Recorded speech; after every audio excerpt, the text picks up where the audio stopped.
warahmatullahi wabarakatuh. Perkenalkan, nama saya Egy Dia Putih Mariza dengan NIM 2002267. Baiklah, video kali ini saya akan memenuhi ujian tengah semester mata kuliah motorik anak usia dini. Baiklah, yang pertama saya akan membahas mengenai pengertian permainan kecil. Masa paling menyenangkan dari kehidupan manusia ialah di masa kanak-kanak. Diakui atau tidak, masa ketika menjadi seorang anak yang dipikirkan hanyalah bermain. Permainan kecil yaitu suatu bentuk permainan yang tidak mempunyai peraturan yang baku, baik mengenai peraturan permainannya, pemimpin permainan, media yang digunakan, ukuran lapangan, maupun durasi permainannya. Permainan dapat juga disesuaikan dengan keadaan, situasi, dan kondisi yang ada pada saat berlangsungnya kegiatan bermain. Selain itu, permainan kecil juga tidak mempunyai induk organisasi resmi, baik yang bersifat nasional maupun internasional. Nah, selanjutnya saya akan membahas mengenai tujuan permainan kecil.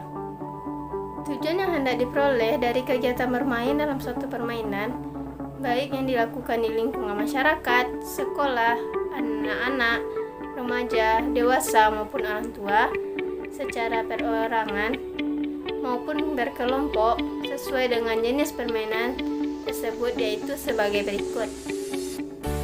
Yang pertama, memberikan pengalaman gerak pada anak sehingga semakin banyak jenis dan bentuk permainan yang dilakukan anak-anak, maka anak akan semakin kaya pengalaman geraknya. Yang kedua, merangsang dan meningkatkan pertumbuhan serta perkembangan anak. Ketiga, menyalurkan kelebihan tenaga pada anak. Selanjutnya, memanfaatkan waktu senggang. Nah, setelah saya menyebutkan tujuan dari permainan kecil tadi, saya akan memberitahu ciri-ciri permainan kecil. Salah satu pakar pendidikan, yaitu Johan Muzinga, mengemukakan bahwa pada hakikatnya bermain memiliki ciri-ciri utama sebagai berikut. Yang pertama, bermain merupakan kegiatan yang dilakukan secara bebas dan sukarela. Namun, kebebasan tak berlaku bagi anak-anak dan hewan karena mereka bermain dan harus bermain karena dorongan naluri. Untuk anak-anak, bermain sangat berguna untuk merangsang perkembangan fisik dan mentalnya. Lain dengan orang dewasa, bermain merupakan kebutuhan sepanjang kesukaan untuk melakukannya merupakan kebutuhan. Yang kedua, bermain bukanlah kehidupan biasa atau yang nyata. Karena jika diamati secara seksama, perilaku anak-anak selama bermain, mereka berbuat berpura-pura atau tidak sesungguhnya. Namun sebaliknya, dengan gejala yang tidak sesungguhnya tersebut, bermain menjadi kegiatan yang sungguh-sungguh dan dapat menyerap tenaga dan konsentrasi.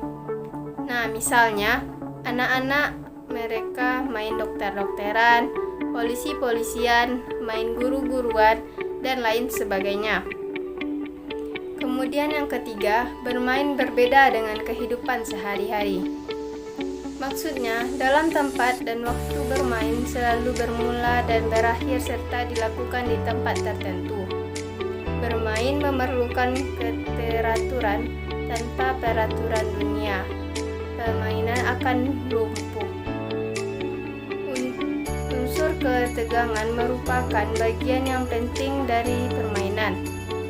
Meskipun bermain di luar dari penilaian baik dan buruk, namun unsur ketegangan itu sekaligus menguji ketangguhan pemain, keberanian, keuletan, dan kejujuran seorang anak.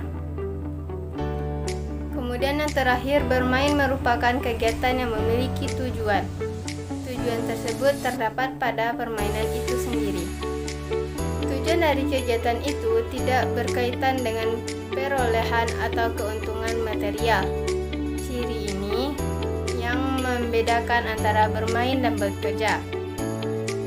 Bermain merupakan suatu kegiatan yang dilakukan secara sadar, sukarela, tanpa paksaan, dan tak sungguhan dalam batas waktu dan tanpa ikatan peraturan.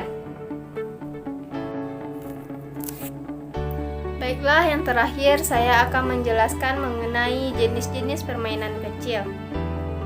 Rongen Cole mengulas pandangan Huizinga tentang bermain.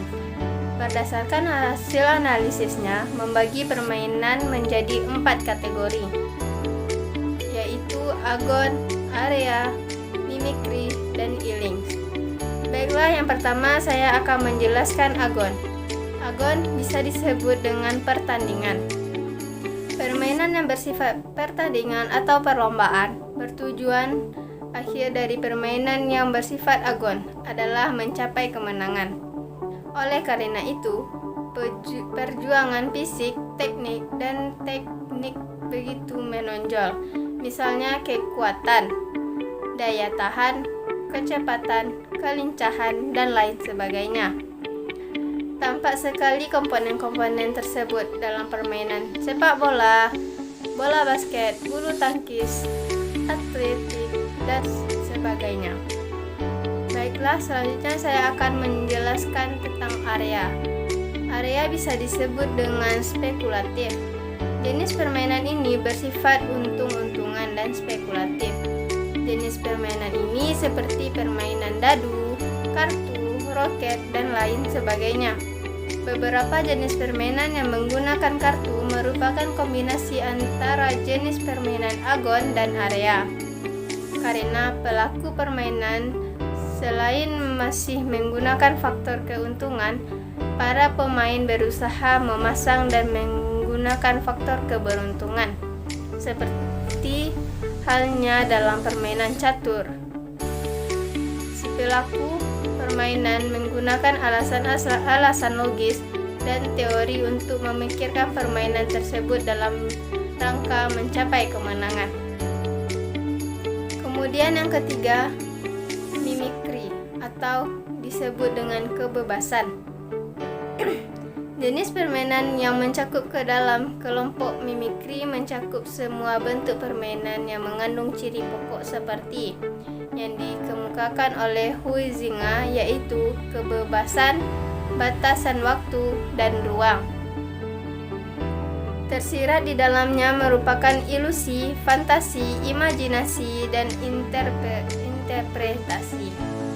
Semua jenis permainan anak-anak cenderung merupakan permainan dengan kepura-puraan, seperti main perang-perangan, masak-masakan, dan melakukan suatu objek dengan fungsi yang lain.